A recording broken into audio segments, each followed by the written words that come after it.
नमस्कार, good morning, सत श्री अकाल। ईरान जंग में क्या कुछ हो रहा है ये जानना भी जरूरी है, क्योंकि ईरान जंग ईरान पर जो जंग थोपी गई अमेरिका और इजराइल की तरफ से, उस जंग में आखिर हुआ क्या है, वो जंग आखिर कहां तक पहुंची है, ये सब समझना जरूरी है। ईरान को तबाह करने निकले अमेरिका क्या खुद तबाह हो गया है, और ये सीज फायर का जो आलम है वो आगे कहां तक बढ़ा है। जो तस्वीरें आप देख रहे हैं, ये तस्वीरें सीधे आप देखिए तेहरान के इनकलाब स्क्वायर की तस्वीरें हैं, और आज भी ये कल रात की तस्वीर है, और आज भी ये भीड़ जो है वो उस ढंग से इकट्ठा होती है। आप समझ लीजिए कि ईरान में आज भी इस जंग को लेकर जिस ढंग से वहाँ की जनता जो है वो मरने मारने पर उतारू है, यहाँ की ईरान की जनता जिस ढंग से इस जंग को अपने लिए जीवन और मरण का यहाँ पर सवाल पैदा हो जाता है वैसा मान रखा है, तो फिर आप समझ सकते हैं कि यहाँ से अमेरिका को भागना ही पड़ेगा।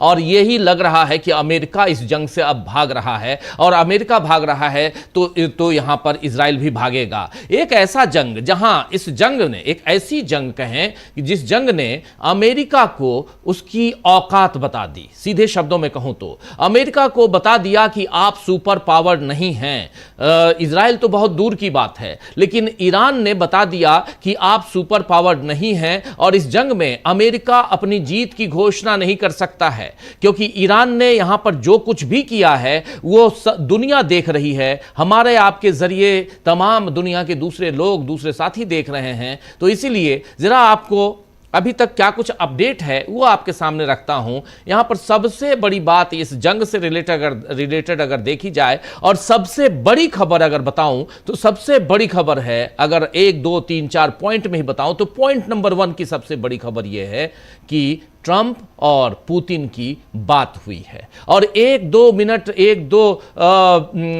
यानी 10 मिनट 20 मिनट नहीं, बल्कि टोटल 90 मिनट यानी 1.5 घंटे की बातचीत हुई है डोनाल्ड ट्रंप और व्लादिमीर पुतिन के बीच। व्लादिमीर पुतिन रूस के राष्ट्रपति हैं और डोनाल्ड ट्रंप अमेरिका के राष्ट्रपति हैं। इन दोनों के बीच बातचीत हुई, और इस बातचीत में ईरान जंग को लेकर बहुत सारी बातें हुई। बातचीत जो है, अगर रूस के राष्ट्रपति से बातचीत हो रही है तो बात वहां यूक्रेन जंग को लेकर भी होगी, तो यूक्रेन जंग को लेकर भी बात हुई। लेकिन यहां पर रूस के राष्ट्रपति की बातचीत तब हुई है जब ईरान के विदेश मंत्री सैयद अब्बास अरागची वहां से, रूस से इस्लामाबाद होते हुए तेहरान पहुंच चुके हैं, लौट चुके हैं। तो एक तस्वीर यहां पर इससे साफ नजर आती है कि इस जंग को और आगे शांति के लिए बढ़ाने के लिए अब रूस के राष्ट्रपति व्लादिमीर पुतिन और डोनाल्ड ट्रंप दोनों के बीच बातचीत जो है वो मायने रखती है। एक तो ये है यहां पे। दूसरी यहां पे महत्वपूर्ण बात यहां ये हो जाती है कि डोनाल्ड ट्रंप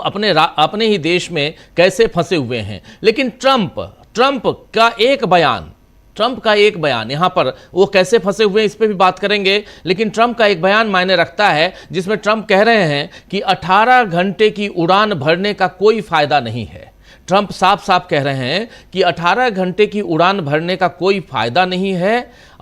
खैर, हम ईरान से बात कर रहे हैं, उन्होंने काफी प्रगति की है। आइए जरा इनकी बाइट सुन लेते हैं, डोनाल्ड ट्रंप की जुबानी सुनते हैं। अंग्रेजी में बोल रहे हैं, हिंदी तर्जुमा आप तक रखूंगा, लेकिन सुन लेते हैं कह क्या रहे हैं, जरा सुनिए। A mutual reopening of the strait, leaving the nuclear discussion for later in the process. Given that the nuclear program has been a red line for this administration, would the president agree to that kind of phased negotiation? Well, only because it's been reported. I will confirm the president has met with his national security team this morning. The meeting may be ongoing, maybe not. I don't want to speak affirmatively because I was prepping to come out here. But we're having talks with them now, and we're not flying anymore with 18-hour flights every time we want to see a piece of paper. We're doing it telephonically, and it's very nice. I make a call, or I have my people make a call, and you know the answer. I always like face-to-face. I consider it better. But when you have to fly 18 hours every time you want to have a meeting, and you know what the meeting's all about, and you know they're going to give you a piece of paper that you don't like before you even leave. It's ridiculous. They've come a long way. The question is whether or not they're going to go far enough. So at this moment, there will never be a deal unless they agree that there will be no nuclear weapons. तो यहां वही कह रहे हैं कि 18 घंटे का लंबा रास्ता है। क्या मतलब है, क्या फायदा है 18 घंटे का सफर करें यहां से, यानी वाशिंगटन डीसी से इस्लामाबाद जाएं, वहां पर बातचीत करें। मैंने कहा कि खैर, लेकिन हम ईरान से बात कर रहे हैं। एक तरफ कह रहे हैं कि 18 घंटे का लंबा रास्ता है, दूसरी तरफ कह रहे हैं कि खैर हम ईरान से बात कर रहे हैं और ईरान ने काफी प्रगति की है इस बातचीत में। सवाल यह है कि क्या वो पर्याप्त प्रगति कर पाएंगे। यहां पर फिलहाल जब तक वो परमाणु हथियार न रखने पर सहमत नहीं होते तब तक कोई समझौता नहीं होगा। यहां पर यही दो बातें साफ साफ आ रही है। एक तरफ डोनाल्ड ट्रंप कह रहे हैं कि परमाणु हथियार को आप बिल्कुल ही यहां पर तिलांजलि दे दीजिए, यानी परमाणु हथियार यहां से आप बनाना तो दूर की बात है, आपके पास जो कुछ भी है उसको वापस कर दीजिए। और दूसरी तरफ यहां पर यह कहा जा रहा है ईरान की तरफ से कि हॉर्मुज को आप टोटली खाली कर दीजिए, ब्लॉकेड खाली कीजिए आपने जो वहां पर हॉर्मुज पे लगा रखा है। और इन सब के बीच वहां पर ईरान में धीरे धीरे वहां की का जो जन सामान्य है वो धीरे धीरे यानी रूटीन में लोग आने की कोशिश कर रहे हैं और जो वहां क्षति हुई है उसकी मरम्मत करने की कोशिश हो रही है। और बिल्डिंग्स और बाकी अपार्टमेंट्स जो वहां पर मिसाइल हमले के कारण जो वहां जिसका नुकसान हुआ है उसकी वहां पर उसको ठीक करने की कोशिश हो रही है। लेकिन ये सब कुछ इधर डोनाल्ड ट्रंप की तरफ से कही गई बात है।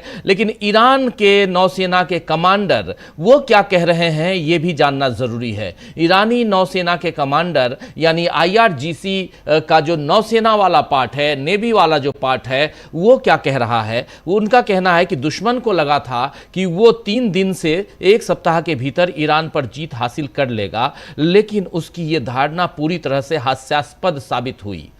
हमने विमान वाहक पोत अब्राहम लिंकन पर 7 हमले किए जिसके कारण वो कुछ समय के लिए हवाई हमले करने में असमर्थ रहा।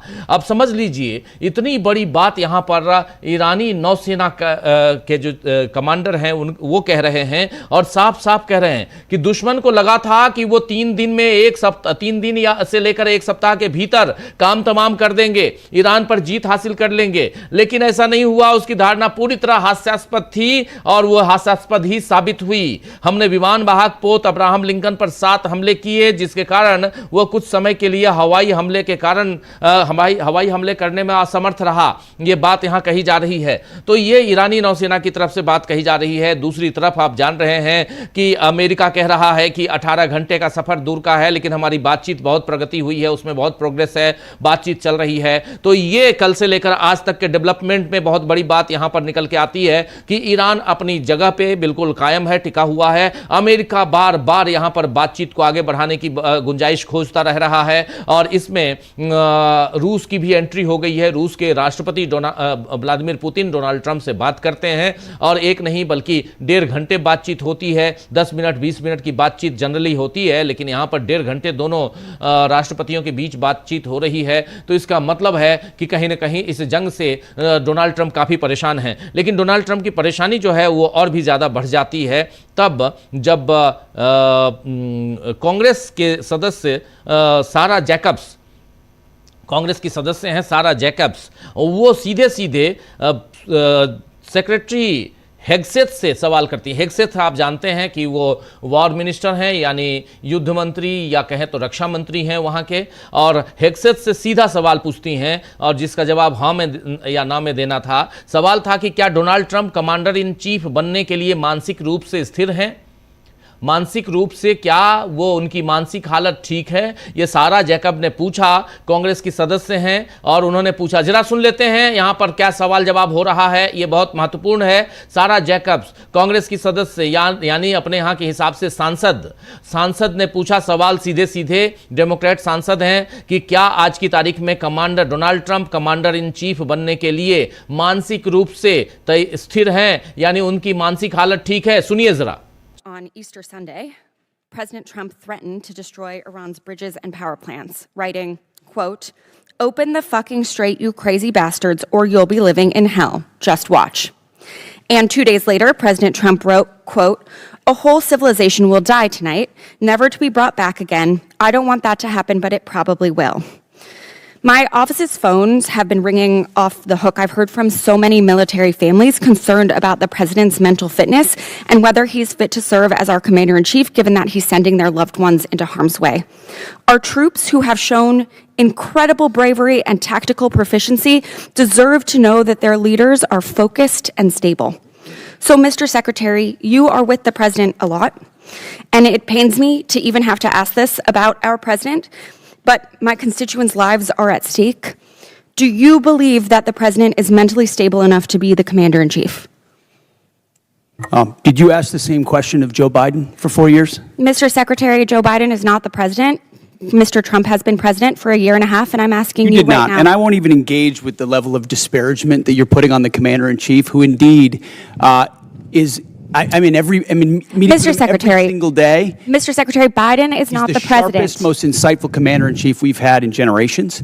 And you want to compare, you want to ask that question after you and your fellow Democrats defended Joe Biden, who could barely speak and didn't know Mr. what day of the Secretary, week it as was? you know, he governed through an auto pen. He when- had a Secretary of Defense who went AWOL for a week. I can't Mr. be gone Secretary, for 10 minutes. I will without reclaim my someone time. looking- Thank you so much. Gentlelady's time. She Thank you. reclaimed it. So, astonishing. as Mr. Jimenez said, we should be taking leaders at their word. So, is there a reason that we should not be taking?